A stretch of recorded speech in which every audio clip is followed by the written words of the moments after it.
tongues of fire lick up straw, and as dry grass sinks down in the flames, so their roots will decay, and their flowers blow away like dust. For they have rejected the law of the Lord Almighty, and spurned the word of the Holy One of Israel. Therefore the Lord's anger burns against his people. His hand is raised, and he strikes them down. The mountains shake, and the dead bodies are like refuse in the streets. Yet for all this, his anger is not turned away. His hand is still upraised. He lifts up a banner for the distant nations. He whistles for those at the ends of the earth. Here they come, swiftly and speedily. Not one of them grows tired or stumbles. Not one slumbers or sleeps. Not a belt is loosened at the waist. Not a sandal thong is broken.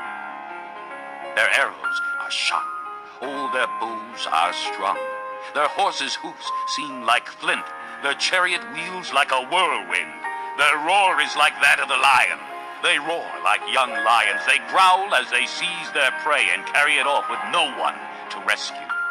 In that day they will roar over it like the roaring of the sea. And if one looks at the land, he will see darkness and distress. Even the light will be darkened by the clouds.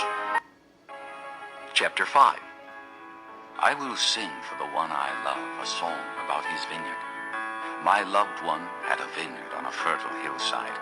He dug it up and cleared it of stones and planted it with the choicest vines. He built a watchtower in it and cut out a winepress as well.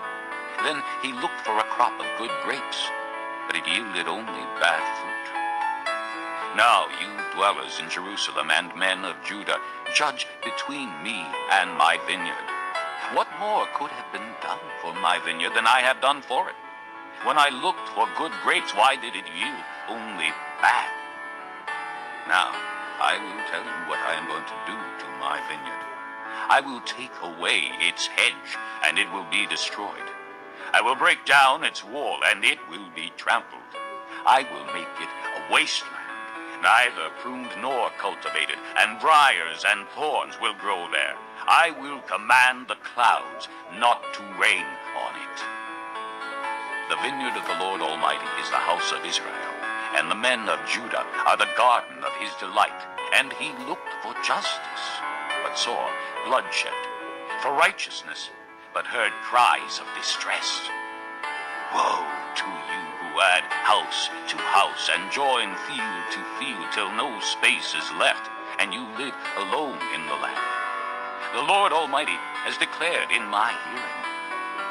Surely the great houses will become desolate, the fine mansions left without occupants. A 10-acre vineyard will produce only a bath of wine, a homer of seed, only an ephah of grain. Woe to those who rise early in the morning to run after their drinks, who stay up late at night till they are inflamed with wine.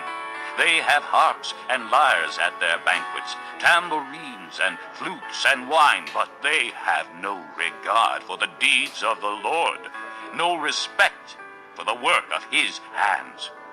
Therefore my people will go into exile for lack of understanding. Their men of rank will die of hunger, and their masses will be parched with thirst. Therefore the grave enlarges its appetite, and opens its mouth without limit. Into it will descend their nobles, and masses with all their brawlers and revelers. So man will be brought low, and mankind humbled, the eyes of the arrogant humbled. But the Lord Almighty will be exalted by his justice, and the holy God will show himself holy by his righteousness. Then sheep will graze as in their own pasture. Lambs will feed among the ruins of the rich. Woe to those who draw sin along the cords of deceit and wickedness as with cart ropes.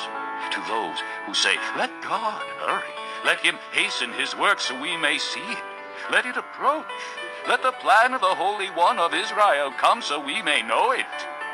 Woe to those who call evil good and good evil, who put darkness for light and light for darkness, who put bitter for sweet and sweet for bitter. Woe to those who are wise in their own